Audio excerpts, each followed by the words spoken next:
I was driving with a friend of mine about how long ago was it? It was about 22 years ago. We're driving together, and he puts on a tape of the Rebbe speaking. Remember 20 years ago, used to be this thing called tapes? You heard of tapes, yeah. So the Rebbe said a line, and it stayed with me, and I want to share it with you. The Rebbe said, whenever my father-in-law met someone, he brought something inside them. He put something inside them. I just asked now, I was driving my family, I asked them, what do you think, what was the word the Rebbe used? When my father-in-law ever touched someone, he always brought this, and he put it inside them. What do you think that this is? So I asked people, one person said it was, he gave people ability, another person said he gave them intelligence, another person said he gave them Avas Yisrael, gave them a feeling of love for their fellow Jew. And another one of my children said he gave them blessings. Anyone want to guess? This is something revealed. Huh?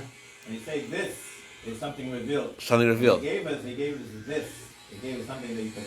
Oh, something palpable. What was the this? Well, what this did he give us? Which this?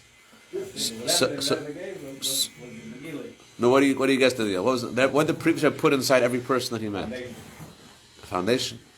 What is the foundation? Mesiras Nefesh. What is Mesiras Nefesh? What is inside of it?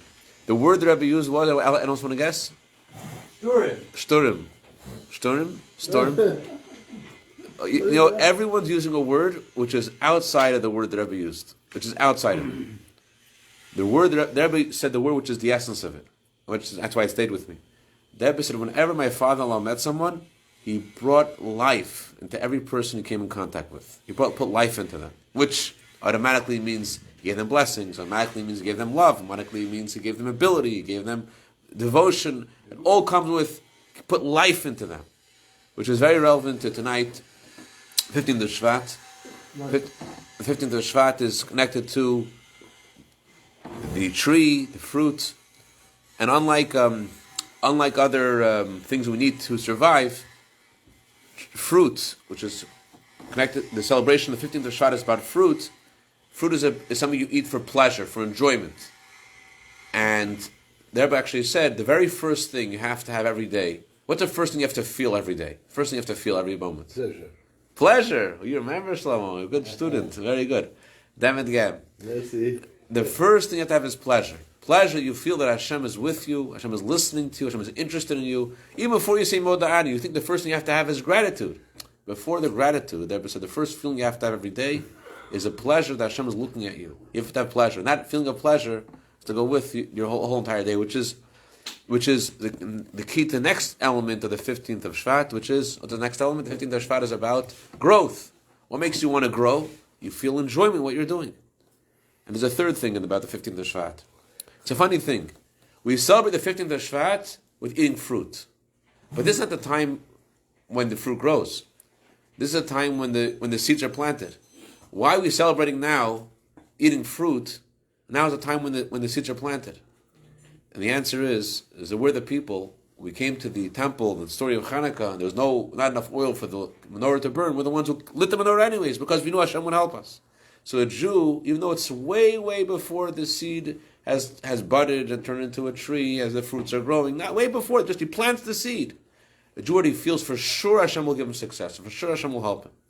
That's where we're supposed to go. But the question is this: the Chaim V'rach.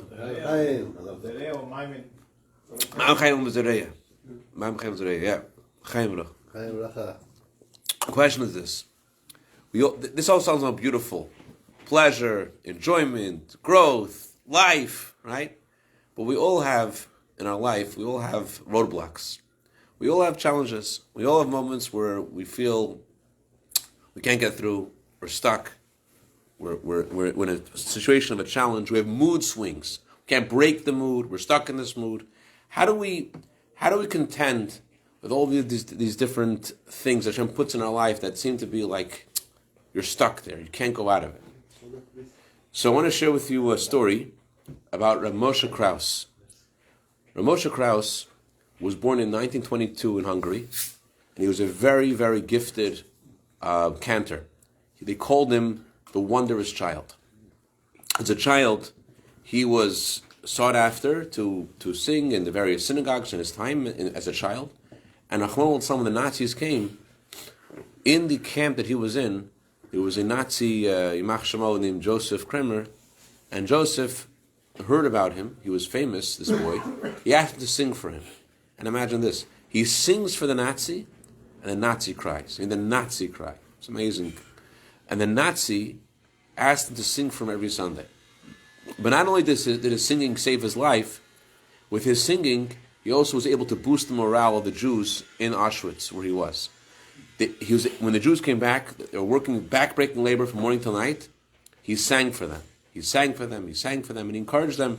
And even though he lost his father and his mother, he lost 5 of his brothers, nevertheless, he had this tremendous power, and he brought simcha, brought happiness to people who were crushed. But something happened to him through this experience, and after the war was over, he came from a very Hasidic family, but he cut off his payas, he took off his tzitzis, he cut off his beard, and shortly after the war, he was in a DP camp. In DP camp, there was a prayer service in the big auditorium. Who was leading the prayers? The Kloisenberger Rebbe. He himself had been a chazan, he had been a cantor for the Kloisenberger Rebbe. And the Kloisenberger Rebbe sees him, he says, "Oh, Moshele." They call Moshele The Singer, Moshele The Singer. You sing for us. You be the chazan for us. So Moshele says, "I can't sing for you. I can't sing. Look, I'm changed. I don't have it in me. Not the same person." So Kloisenberger Rebbe says, I know you, I know your father, I know your grandfather. You have purity, you have holiness. Moshele, sing for us, daven for us. So Moshele leads it was Rosh Chodesh. He starts davening for them, but he felt like a robot. He felt saying the words, but he didn't identify with it. He didn't have the amun, didn't have the faith in what he was saying. So he continues the praying, and he gets up to Hallel. It's Rosh Chodesh. And Hallel, there's a line, I will lay almost kiyechya. What's the next line after that? Lay almost kiyechya. Asap masaka. Yaser yisrani kav lamos leisnani. I will not die, I will live. I will Hashem has pained me. He did not let me die. So Kloisenberger Rebbe was there, and this Rebbe, this Belish Tzaddik, he had this custom. He would speak to God in Yiddish, in the middle of the davening. Middle of the davening, he just talked to Hashem in Yiddish. So he stops, and he's talking to Hashem. He lost in the war his wife and 11 children. Kloisenberger Rebbe lost his wife, 11 children in the war. Right. After the war, he lost, and he said, he started to cry. He says, Hashem, I don't know why you made me survive. I don't know why I had to live. I wish that I didn't have to live. I wish that that you would have taken me with them.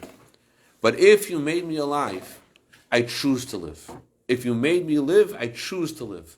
And I will do what I meant to do with my life that you've given me. That's what the Kloisenberger Rebbe said to Hashem in the middle of the davening. Kloisenberg. Before him? No. He's a different Hasidic dynasty.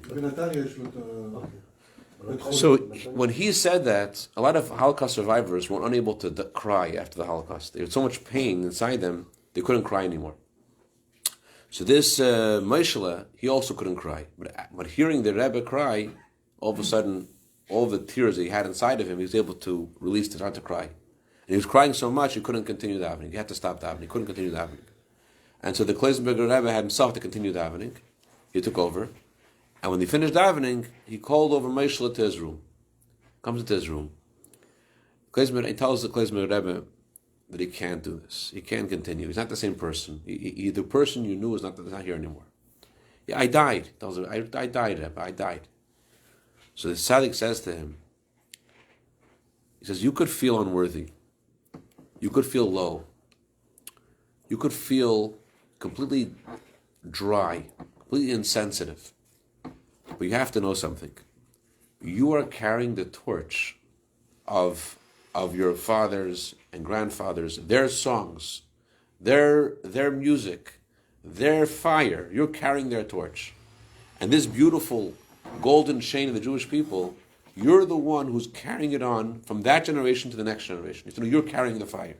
And whatever is going on, you have to know you have a mission. Where you are, in the situation that you're in, Hashem has empowered you to do this mission. That's what he said to him.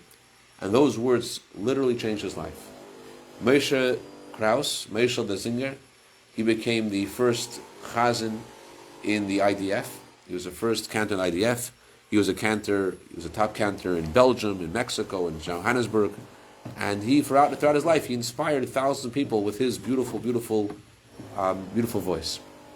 So getting back to our question about being stuck in life, this question is very relevant to this week's Torah portion. The Kloiz Merego said to him one more thing. He said when the Jewish people came to the Red Sea, right? It was a very difficult situation, impossible situation. There's no way out. And Hashem released them from that impossible situation. So the Tzaddik said to him, you have to know that when Hashem released the Jewish people from then, it wasn't just from then, it's in every situation that Jew is in. The Torah says that when the Red Sea split, it wasn't just the sea that split, it was all the water in the world split. It wasn't just for that moment, that place, that all the water in the world split. What that means is, in every situation that a Jew is in, whatever's going on, Hashem gives him the ability to go through that, to break through that obstacle, to break through the impossible situation that he's in. All the water in the world split means when the salvation happened in Egypt for the Jewish people, Hashem brought salvation to each of us in that exact situation where we feel there's just no way out.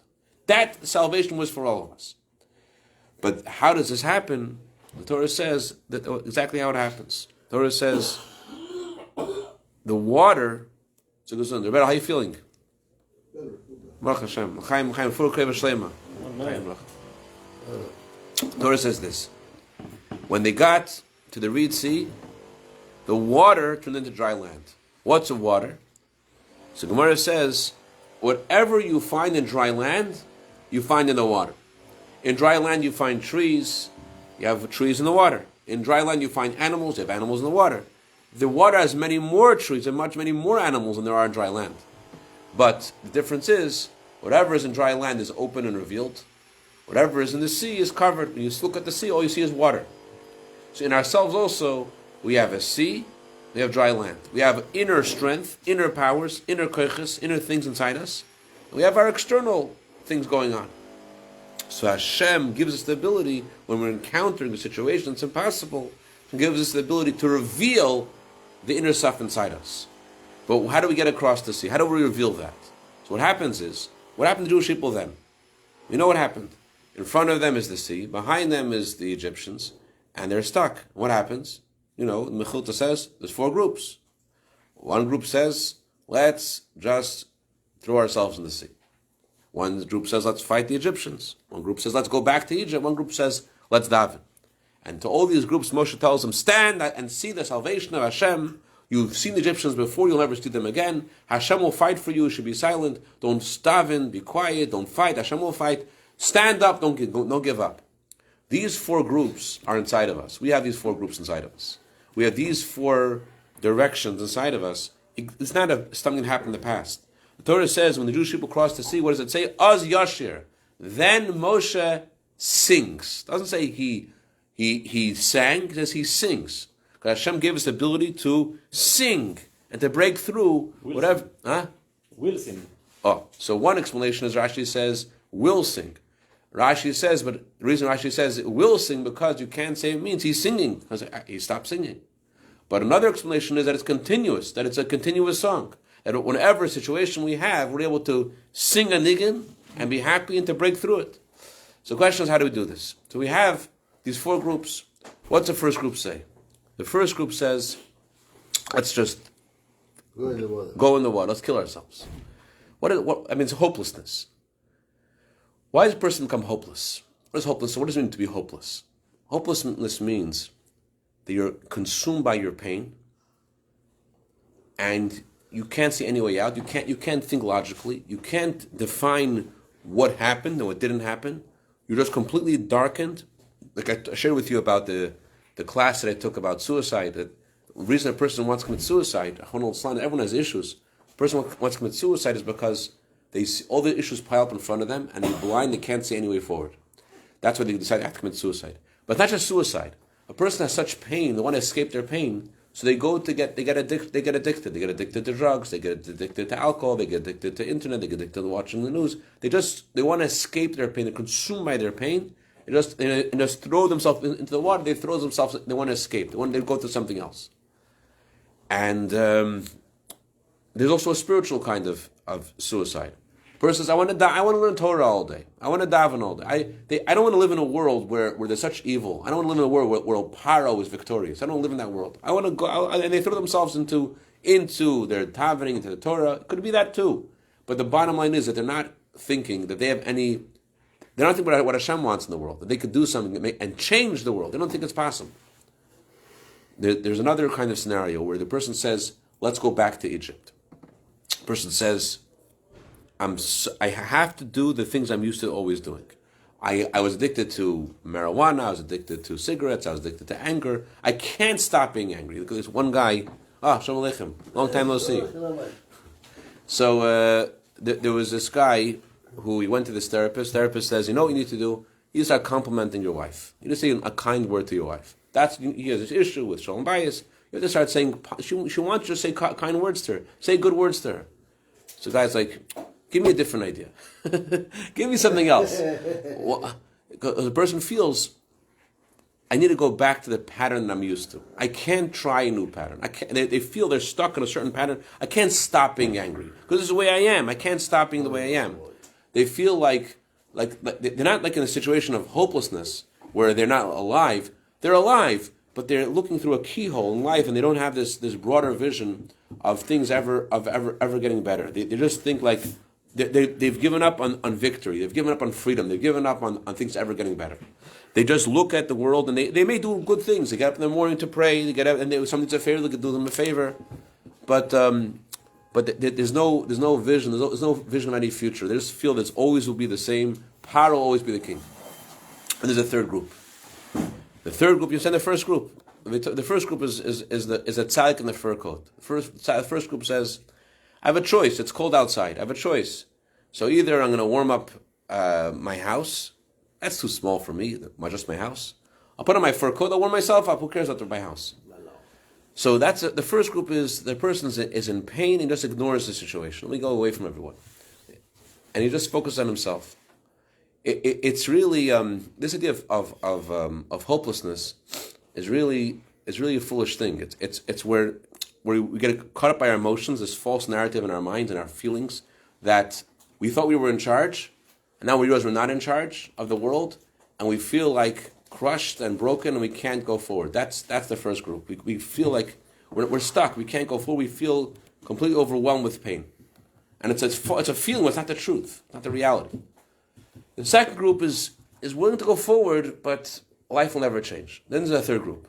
The third group says, let's fight the Egyptians. Sometimes fighting means that you feel victory, but victory could often be something you have to be victorious over. Sometimes wanting to be victorious is a negative thing. Sometimes you want to be victorious because you want to hurt someone. You want to do vengeance to someone. Some people are always looking for a way, their religiosity is always about putting someone else down. They're the guys who are always looking, this guy's talking during davening. He's the one who's talking. They're always looking for a way, their religiosity is expressed in the fact that they're pointing out the flaws of other people. That's how their religious thing is. Let's fight. There's his father. It happens often to fathers. His father, his son, was very insolent to the father. And he hurt the father's feelings. What does the father do? He puts his son in his place. And he insults his son back. And his son gets insulted. Did the father win? The father lost. Why did he lose?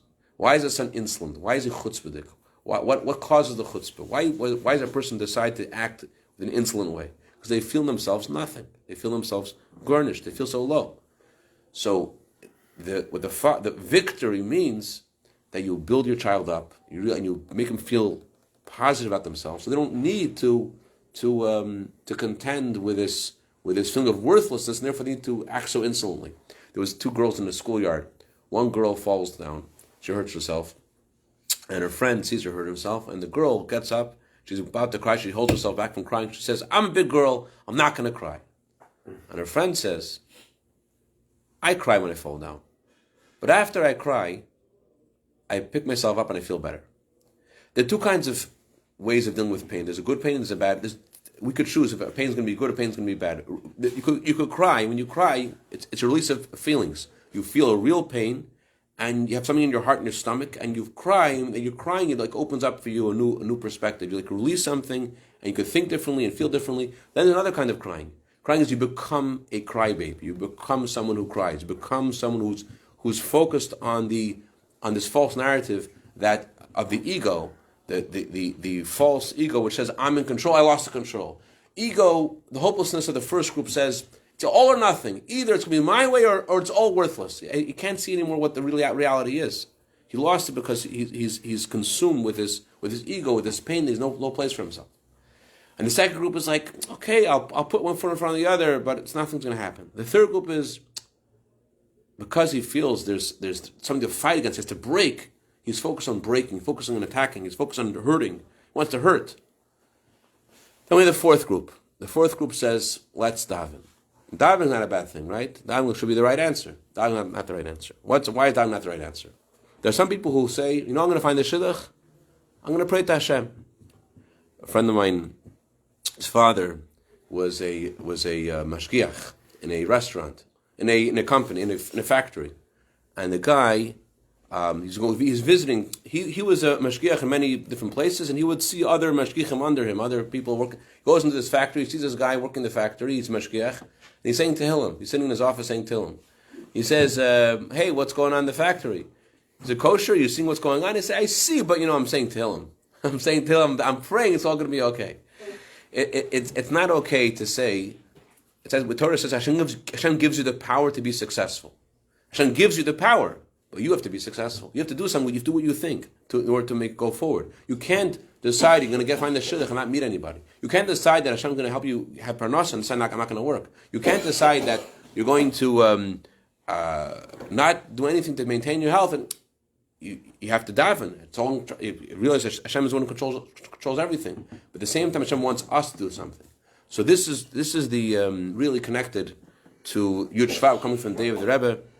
The Rebbe, as I mentioned before, he brought life into every person he came in contact with. After the Holocaust, it was like this shiva. There was a shiva that never stopped. The Jewish people were in a state of shiva. Jewish people were in a state of like mourning for years after the Holocaust, and it would have kept on going. Until the Rebbe comes, the Rebbe says, Ufaratzta. What are you talking about?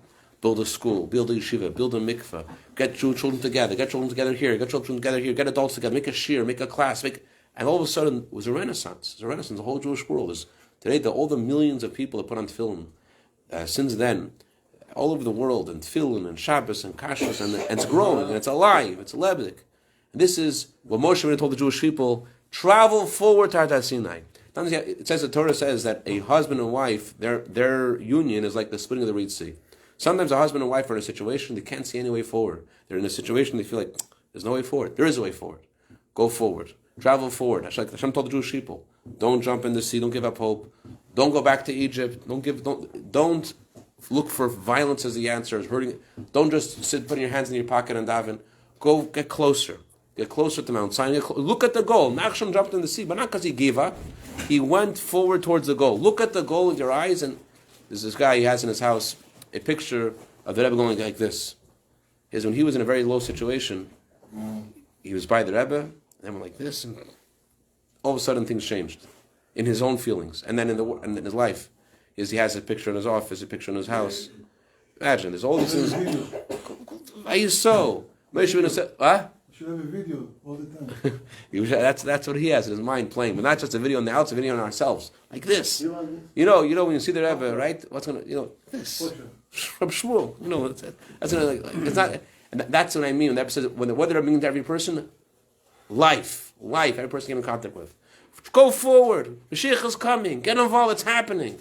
The only way to get ahead is to make a step. Anyways, l'chaim v'rocha. We should talk on the day of 15th of Shvat. Decide to go with. You know what the first thing when the film Mashiach comes? What's the first thing? How do we know when Mashiach comes? How are we going to know when the Mashiach has come? How are we going to know? Anyone knows? The shofar. The shofar blows. You don't be sure Mashiach comes and the shofar blows? I know someone else didn't blow the shofar. You sure the shofar was... Huh? How did we go? It was happening. I went on my balcony and my old apartment. Yeah. Do the shofar. How are we going to know? Does anyone know the answer? How are we going to know Mashiach is going to come? We're going. You know how the Rebbe said how we know Mashiach is going to come? We don't know. The Rebbe said we're going to feel ma'toiv ma'anoyim, how good it is and how sweet it is, and we're going to realize why is it so good and so sweet all of a sudden? Oh, the Mashiach has come already. We're going to feel it. We're going to feel it so good and so sweet. Let's start now. Let's start now with with the goodness, with the sweetness, with the growth. That's the word I'm looking for.